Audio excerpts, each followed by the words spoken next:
Hello and welcome back to the Gaming 5. Ronda Rousey.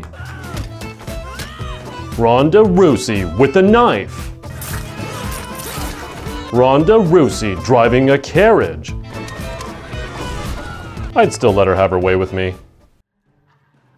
Assassin's Creed Syndicate is the latest in the ever-expanding, historically altering series of Assassin's Creed games. As a person who has played every main entry, the series has started to separate itself from the modern-day story as of late, and thus away from the formula and story set forth by my personal favorite in the series, Assassin's Creed 2. Does this latest iteration return to its roots a bit?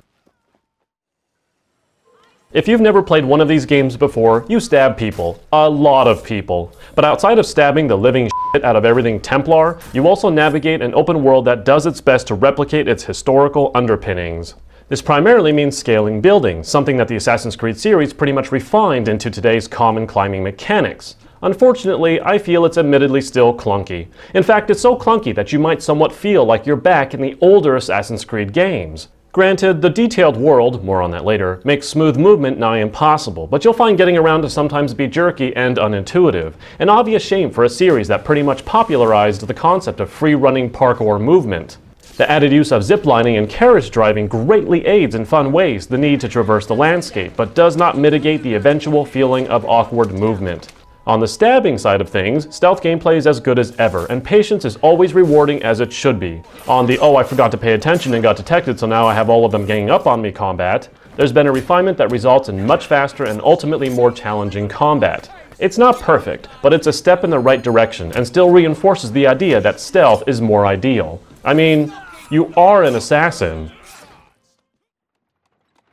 Like most open-world games, there's a lot to do. While the primary memory sequences are naturally the main attraction, liberating London leaves many various activities. Most of these activities are rather obvious. Wreck the enemy. And while focusing on liberating London can get a bit repetitive due to its massive size, it's the side activities that put a smile on your face. Go all Ronda Rousey up in this bitch. Go all Fast and Furious on the streets of Victorian London. Or tour London on the moving train that acts as your new, non-discreet assassin hideout. If you're worried about content, you shouldn't be. There's plenty to do.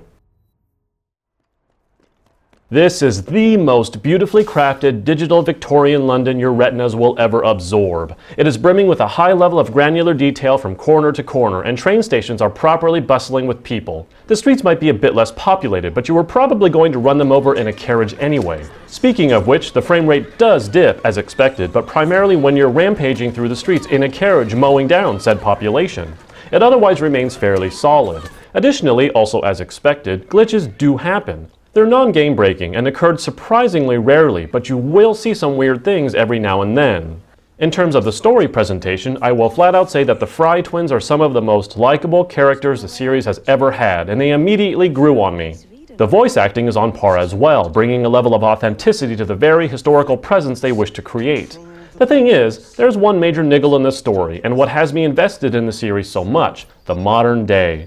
This game completely removes any modern-day story progression gameplay and instead resorts to short cinematics explaining the current-day situation. This is a huge misstep for me, as this is what made Assassin's Creed 2 sink its fangs into me, the underlying lore of planet Earth and the struggles of its divided inhabitants.